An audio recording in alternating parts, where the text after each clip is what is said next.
14 minutes to 5. You may have seen this story on television or indeed even on social media.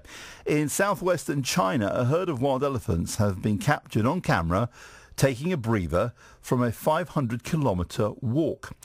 Chinese state television has launched a 24-hour live feed of the herd on the move following the elephants, 15 elephants, on their epic trek through homes, barns and crops in Yunnan province.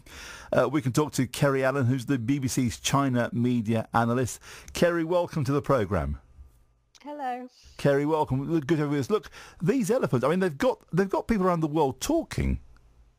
They have, yes. Oh, it's a lovely story. I mean, originally there were 16 elephants and then there were 17 because one gave birth.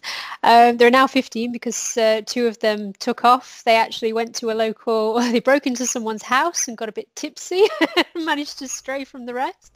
But yeah, they've been on a journey, this journey that's more than 300 miles for the last 15 months. They set out in March 2020.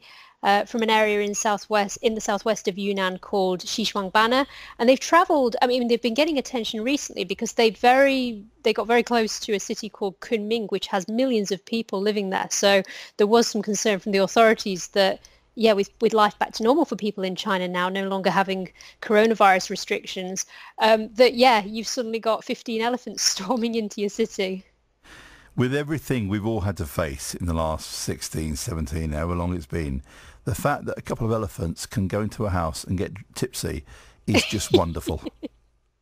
Isn't it just? Yeah, no, it's been dominating Chinese social media recently. People absolutely love the story. There have been these hashtags on Sina Weibo, which is China's version of Facebook or Twitter, things like the elephant diaries and where are the elephants now? People have been gripped by this. They've loved the fact that these elephants are not, well, the police can't really try and get them to turn around or anything. They've just been travelling free and just enjoying their freedom. And yeah, to travel 300 miles, it's a lovely story. There was this picture this week where they were all taking a breather, taking a nap, all together, lying down together. And that was just, I saw that, and I think anyone just saw that, Kerry, and thought, there is some beauty in this world. That was just stunning. Oh, it was lovely. I saw at the time as well that Chinese broadcasters, they were showing that literally the same day after this gorgeous image, people were doing fan art. They were drawing pictures of the elephants. They were making little artistic pictures. So these were going everywhere. You know, people just thought it was adorable. I mean, it's a nice animal story, and we've not had nice stories for a while now. No, we haven't. Kerry, does anyone know where these elephants, this herd, where it's heading? No, we don't know why they left either. This has been one of the big talking points online because, I mean, originally, we think back March 2020, there were COVID-19 restrictions in China. So it was kind of China's version of this whole nature is healing kind of trend that because humans weren't around, animals seemed to be kind of taking over urban areas.